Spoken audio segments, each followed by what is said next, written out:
বিভিন্ন দাবিতে অঙ্গনওয়াড়ি কর্মী ও সহায়িকাদের আন্দোলন অব্যাহত। সিটুর আহ্বানে সোমবার শিলচর ক্ষুদিরাম বসুর মূর্তির সামনে গণ অবস্থানের ডাক দেন অঙ্গনওয়াড়ি কর্মী ও সহায়িকা সংস্থার কর্মকর্তারা।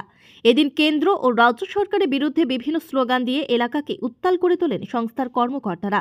সংবাদ মাধ্যমের সঙ্গে কথা বলতে গিয়ে তারা জানান, অঙ্গনওয়াড়ি কর্মী ও সহায়িকাদের বিভিন্ন দাবি নিয়ে সংস্থা দীর্ঘদিন যাবৎ আন্দোলন চালিয়ে আসলেও ক্ষমতায় আসেন সরকারের কোনো টনক নড়েনি, তাই বাধ্য হয়ে তারা ময়দানে নেমেছেন। অঙ্গনওয়াড়ি কর্মী ও সহায়িকাদের সরকারি কর্মচারী হিসেবে স্বীকৃতি প্রদান, সাম্মানিকের পরিবর্তে তাদের 15,000 টাকা করে মজুরি প্রদান, মিনি সেন্টারগুলোকে মেইন সেন্টারে স্থানান্তরিত করা সহ মোট 7টি দাবি নিয়ে এদিন সরকারের দৃষ্টি আকর্ষণ করেছেন তারা। তাদের এই আন্দোলন চলাকালীন সরকার কর্তৃক কোনো ব্যবস্থা গ্রহণ না করলে আগামীতে ভোট বয়কট করার হুঁশিয়ারি দেন তারা। Bureau report, daily Barak. Assam রাজ্যিক অঙ্গনবাড়ি কর্মী সহায়িকা সংস্থা যেটা সিটুর তত্ত্বাবধানে আমরা এই আন্দোলনটা শুরু করছি। দীর্ঘদিন থেকে আমরা এই আন্দোলন শুরু করছি, ওখানে চালাইয়া যাইলাম।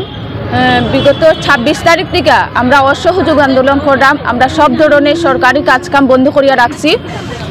আর 26 তারিখ থেকে গৌহাটিতে আমার যে অঙ্গনবাড়ি বোনেরা আছে তারা দিবারাত্র অসহযোগ চালাইয়া যান, কিন্তু এটা সত্ত্বেও সরকারের কোনো হেলদুল নাই, সরকারের কোনো আমরা এই আন্দোলনে সাড়া দেন না।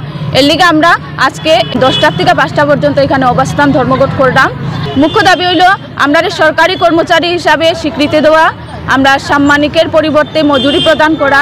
যদি মজুরি প্রদান না করা হয় তাহলে সাম্মানিক আমরা 15,000 টাকা করা, মিনি সেন্টার যেগুলো আছে এগুলাকে মেইন সেন্টারে রূপান্তরিত করা। টোটাল আমরা 7টা আছে। গত অক্টোবর মাসের 1 তারিখ থেকে আমাদের এই ধারাবাহিক অসহযোগ আন্দোলন আমরা চালিয়ে যাচ্ছি।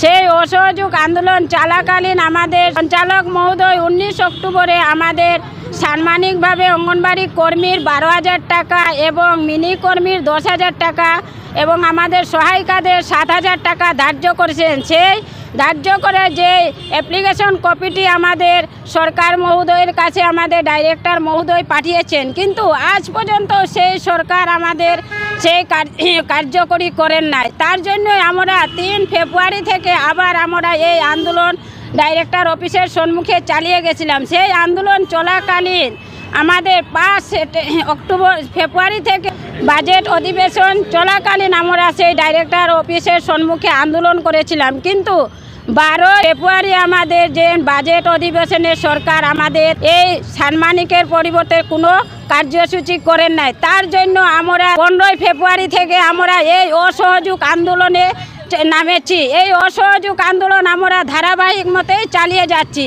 যদি এই অসহযোগ আন্দোলন চলাকালীন আজ পর্যন্ত সরকার আমাদের এই আন্দোলনের কোনো জবাব দিচ্ছে না, আমাদের যে দাবি ধরেছি সেই দাবিগুলির সরকার কোনো পাত্তাই দিচ্ছেন না। যদি সরকার আজ পর্যন্ত যদি আমাদের কোনো দাবি দিয়ে সরকার ধার্য না করে আমরা আগামীতে জঙ্গলি আন্দোলন করতে বাধ্য হব এবং রাস্তাঘাট অবরোধ করব।